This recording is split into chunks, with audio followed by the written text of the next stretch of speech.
ঢাকাই সিনেমার চিত্রনায়ক শাকিব খানের সঙ্গে বিয়ের গুঞ্জন উঠেছে চিত্রনায়িকা মিষ্টি জান্নাতের।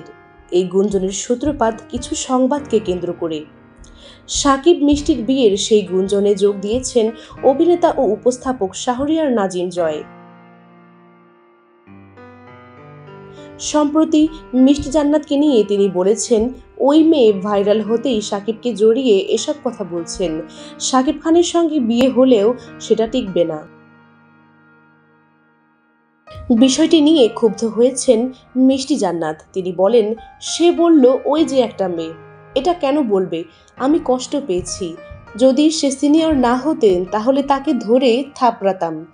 তার প্রোগ্রামে গেলেও এমন করে, অফ স্ক্রিনে চুমু দেওয়ার চেষ্টা করে।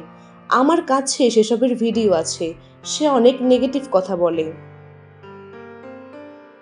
সম্প্রতি থাপড়ানোর এ বিষয় নিয়ে মুখ খুলেছেন অভিনেতা ও উপস্থাপক শাহরিয়ার নাজিম জয়। এক গণমাধ্যমের সাক্ষাৎকারে তিনি বলেন, আমি এ সমস্ত কিছুকে পাত্তা দেই না। আমার হাসি পায়, কারণ কেউ যদি নিজের দিকে অ্যাটেনশন তৈরি করতে চায় তখন সে অসংলগ্ন ও উল্টাপাল্টা কথা বলে। আর এটা খুব সহজ। কোনো বিখ্যাত ব্যক্তিকে নিয়ে উল্টাপাল্টা কথা বললে তার দ্রুত প্রচার এবং প্রসার হয়। শাহরিয়ার নাজিম জয় জানান, তিনি মনে করেন যা কিছু হচ্ছে এটা একটা সাময়িক উত্তেজনা, আর ফেসবুক উত্তেজনা ছাড়া চলতে পারে না। আমরা নিজেরাও উত্তেজনা তৈরি করি। সে যা বলেছে তা উত্তেজনা তৈরি করার জন্য বলেছে। আর তার নাম আমি নেই নাই, ওই যে একটা মেয়ে বলেছি, এটা উদ্দেশ্য প্রণোদিত ছিল না। কারণ কথা বলতে গেলে অনেক সময় অনেকের কথা কোথাও না কোথাও আটকে যায়। হয়তো হঠাৎ করে একটা চেনা নাম মনে আসে না। এটা বড় কোনো ভুল না। মিষ্টি জান্নাতের বিষয়ে এই অভিনেতা বলেন, যাক, ওই যে একটা মেয়ে বলাতে তার মনে দুঃখ লেগেছে।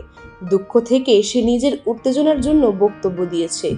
দিন শেষে সে বুঝবে তার এ কাজটা ঠিক হয়নি, কিংবা সে উদ্দেশ্য প্রণোদিতভাবেই আলোচনায় আসার জন্য এই কাজটি করেছে। এটি তার ব্যক্তিগত ইচ্ছা।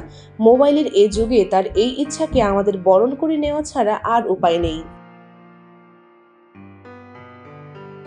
অনুষ্ঠানে অংশগ্রহণের বিষয়ে তিনি জানান, অনুষ্ঠানে অংশগ্রহণ করার পর একজন শিল্পী যথেষ্ট সময় পায় অনুষ্ঠানটি প্রচার না করবার অনুরোধ করবার জন্য। সেটি না করে অনুষ্ঠান প্রচারের দীর্ঘ সময় পরে সেই অনুষ্ঠান নিয়ে কথা বলা মানে নিজেকে আলোচনায় নিয়ে আসা। এটি এমন কোনো বিষয় না যে আমাকে বক্তব্য দিয়ে তা সংশোধন করতে হবে।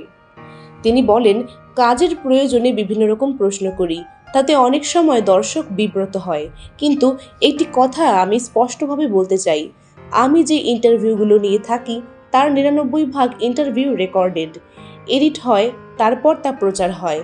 কারো কোনো অভিযোগ থাকলে আমরা সেই পর্বগুলো সংশোধন করি কিংবা প্রচার করি না। অজস্র উদাহরণ আছে, আবার ব্যতিক্রম দু একটা ঘটনাও আছে।